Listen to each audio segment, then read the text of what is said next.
Hi, everybody. Dave Clark from inspectcheck.net. Today's training, I think, is going to be interesting to some, and I'm sure some of you have seen this before, but this happened a while back, and it was the first time I saw it. And coming from the area I come from, and I'll explain more about that later, I was surprised that that's the first time I saw it, and I think it's something that's a great thing to have. So I go down into the basement, and there's a furnace there, and I see, I'm going to share my screen with you, and I see this. Okay, and it's pretty obvious. Okay, so let's take a look at what we've got here, and I will mark it up in red today. So this is the intake, okay?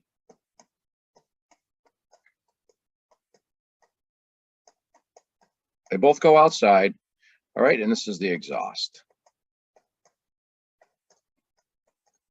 Okay, intake, exhaust. So these pipes both go up and out. New higher efficiency furnace. Obviously, there's AC in there, and I'm about to do the furnace inspection. So I look at that, and gave me just pause for a second, and I'm looking at it, saying, okay, I have not seen this before. My client really doesn't have any, I don't think they have any idea. They're with me, but they don't say anything. But so then I look at the configuration, and then I can see inside here. So let me show you what it looks like from the inside. And here it is. And there's the inside. So I look underneath there, and I'm like, ah, it's a damper. Okay, so this must be to either help with combustion air, or in case there's an issue. So let me get you a closer shot of what it looks like inside. Not a great picture of that, but let me, better shot of that. Here it is. So that's actually not what it looks like inside. That's right from the website from Ntake 2. Okay, alternate intake for combustion air. So you think to yourself, I thought to myself anyway, so I've got fresh air, combustion air, fresh air coming from the outside, direct vented into this furnace. Why do I need a makeup? Like you would use this for, you would see something like this for a barometric draft damper, for an oil burner, or if there was insufficient combustion air for another, an additional outside air intake or combustion air makeup. We'll talk about that later. But why do I need this? And then it hit me. The area I live in, we get lots of snow. And so that outside intake can get closed off. And if that intake gets closed off, guess what happens? The phone rings and they call the installer. I talked to the installer before I did any research on it, and he told me exactly what I'm telling you. He says, you know, we're constantly getting calls that the furnace won't start. Now there's a switch in there, right? There's a pressure switch inside that furnace that if that is not clear, either one of those pipes are not clear, it will not start. So, and you know, it's good to have that. We understand that. So this, of course, if that outside pipe is clogged by snow or leaves or a bird, I've seen that, this will swing open and allow that furnace to operate. And we're taking combustion air from the basement. That's another story. Some manufacturers really don't want you to do that, but that's not the idea here. This is just you know, alternate, right? As they say what it is. So this will pull it rather than not give you heat. And then you can have time to clear it. The only, I guess, bad thing is that the client may not know that there's an issue outside, because if it's not snow, if it's, you know, a bird's nest or something like that in there, at some point that's going to have to be cleared out. So that would be great to tell your client about this. And also, you know, we always recommend that they have it serviced. So I also wanted to show you this. So I looked it up, did a little research on it. And here is the intake installation instructions. And it's just a little bit blurry here. Maybe that's clearer, I don't know. So safety instructions, installing it. It tells you how to install it. right? It's telling you to go from I'm gonna make that just a little bit bigger. Hold on. It's telling you to go from a 2 to a 3-inch coupling because it's a 3-inch 3-inch size PVC, and it's showing you how it's supposed to be installed. So when you see this, now you have an idea. So it's telling you to put that 45-degree angle there, and you can see that the one I showed you absolutely had that in that case. Now we can also install it on a horizontal run. So it depends on where this is going. If there's enough vertical distance, and usually there is before it makes that turn, unless it's in a real tight place, and or going straight up. We see that these direct vents can also exhaust right through the roof. But if it's going to the side and there's not enough room to get that in there, to get that damper in there, then you can run it this way. And it's also telling you what ways you can.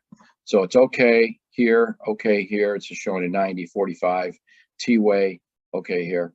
And it says the damper should be closed when the furnace is running and combustion pipe is unrestricted. So it's not going to be open if it's getting a good intake from the outside.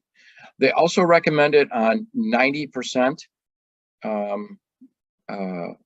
or better equipment. So there's that. If it's less than 90, again, that's really kind of outside the scope for us, but we know the difference between lower efficient 80 plus or so, 90 plus. We'll talk about that another time. So I just want to tell you that for fittings 90, when installed at 90-degree downward position. So if it's at a 90-degree downward position, the arrow on the damper should be up. Okay. I'm sorry, the downward position, the arrow on the damper does not matter. If it's less than that, the arrow has to be up. And if I show you that, it tells you back to this one, it shows you that the arrow has to be in the up position. Okay, that's 90 degrees again, according to their own manual. You don't have to have that up. So no, 4 positions, 45 or 90. When installed at 90 downward position, up arrow on damper, assembly does not matter. Okay, so keep that in mind. And I think that it's a great idea. We do get a lot of snow here. Those get clogged all the time, you know, and you know, they call for service, and that's what happens. So what about reporting on this? Well, 2 things. If it's not installed properly, and here are the instructions to install it, so it's a good idea to have a working knowledge of that as home inspectors. Of course, we're going to call it out. If it's installed okay, I think it's also a good idea to let your client know that that's there and what it does. This way they could check the outside too. So let me, I'm going to bring up our report, and we're going to go to heating. Okay, so at the report, we're going to just take a look right over to heating, and we can fill out some of these. It's in the basement. See that market complete, forced hot air, and it populates and tells your client what they need to know about forced hot air.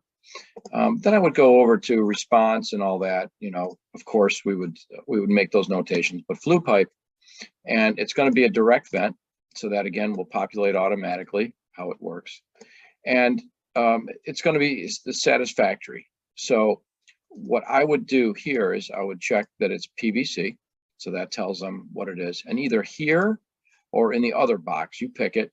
I would populate it by putting something like this: Ntake combustion air device noted. Ensure outside intake air pipe is clear. So I'll probably go here. All right, check monthly. That's all. And what we're telling them is that they have this device that could compensate if the outside becomes clogged in one way or another. We talked about some of the ways that could do it.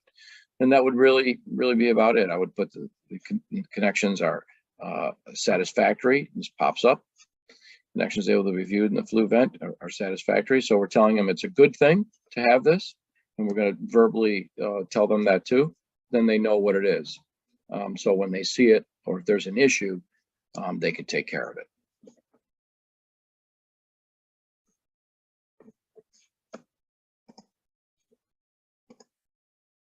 Well, I know some of you have seen these, and now you have an idea of how they're supposed to be installed. it wasn't difficult to figure out why it was there and what it did, but I wasn't sure if it was installed properly. The up arrow helps, of course, but I always like looking at the manufacturer recommendation for things like that. You can't go wrong. Sometimes the installers maybe cut corners, but the installation, the manufacturer's installation sheet, that's the best way to go. I read those all the time because that's the people building it. They're the ones that know how it's supposed to be done. So I hope you like this, and maybe some of you saw something you haven't seen, especially maybe down in the warmer climates. Please subscribe to our channel, and we'll be able to send you these videos. You'll be the first one to get them when they come out. We also have some other great videos right here on the YouTube channel about building your business, things you can do to increase your bottom line and help out other ways with your business. For our InspectCheck users, of course, there's plenty of tutorials here for using InspectCheck. And thanks for watching, and we'll see you next time.